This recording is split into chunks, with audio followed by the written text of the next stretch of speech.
Assalamualaikum warahmatullahi wabarakatuh. Zaman pertengahan.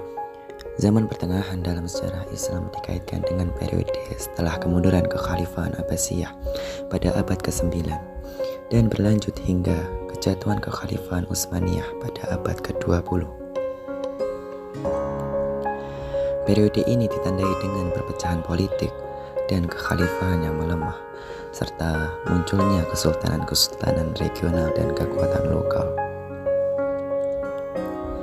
Pada masa pertengahan ini memiliki ciri yang berbeda dengan masa klasik. Pada masa ini, umat Islam tidak berada dalam satu kesatuan politik. Umat Islam terpecah belah dengan banyaknya penguasa dinasti yang mulai eksis sejak kemunduran kekhalifahan Abbasiyah. Secara umum, masa pertengahan dianggap sebagai masa kemunduran. Periode ini ditandai dengan perpecahan politik, perubahan dalam kekuasaan politik, perkembangan intelektual, dan ekspansi wilayah Muslim.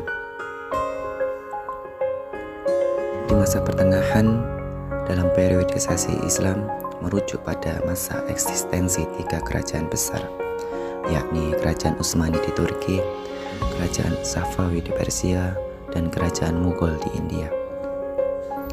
Tiga kerajaan pada masa pertengahan ini memberikan gambaran adanya pergeseran dominasi non-Arab pasca dominasi Arab pada masa klasik. Walaupun disebut masa kehancuran, namun demikian fakta sejarah tentang pendidikan di masa tiga kerajaan memberikan gambaran perkembangan dan kemajuan.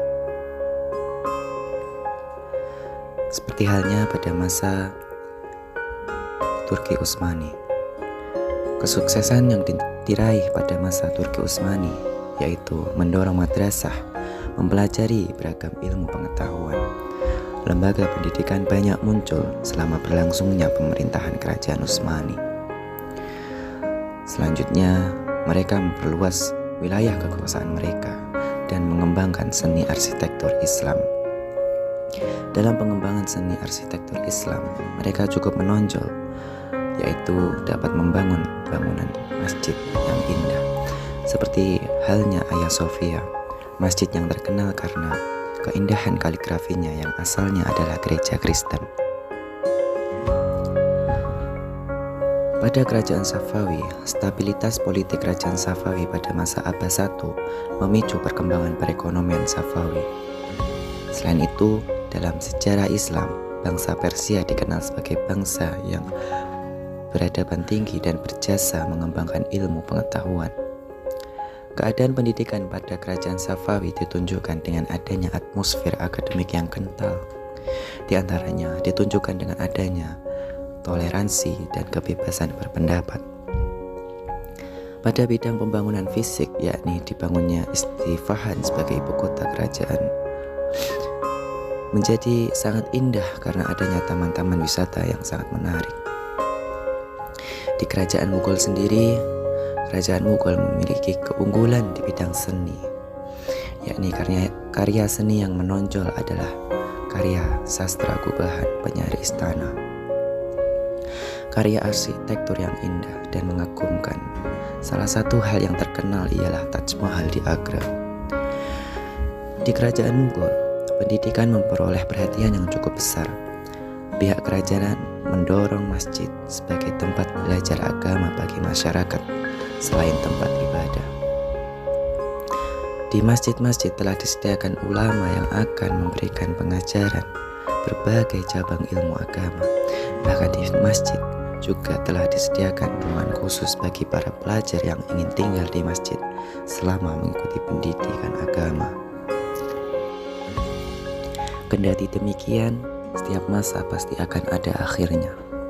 Sebagaimana halnya tiga kerajaan besar ini, satu persatu dari mereka berakhirlah kekuasaannya dengan adanya berbagai konflik hingga timbulnya perang-perang. Membuat kekuasaan mereka satu persatu tergantikan dengan kekuasaan yang lebih maju. Meskipun pada masa pertengahan ini mereka unggul dalam bidang pendidikan, namun pendidikan mereka pada masa pertengahan memang tidak mengalami kemajuan sebagaimana yang terjadi pada zaman klasik. Mereka hanya menyimpan, memelihara, mengulang-ulang pendapat ulama di masa lalu, atau paling tinggi mereka melakukan penafsiran terhadap para ulama, atau dengan istilah lain disebut dengan mujtahid dalam mazhab. Mungkin sekian yang dapat saya jelaskan dalam materi ini. Apabila ada kurang lebihnya saya mohon maaf. Wassalamualaikum warahmatullahi wabarakatuh.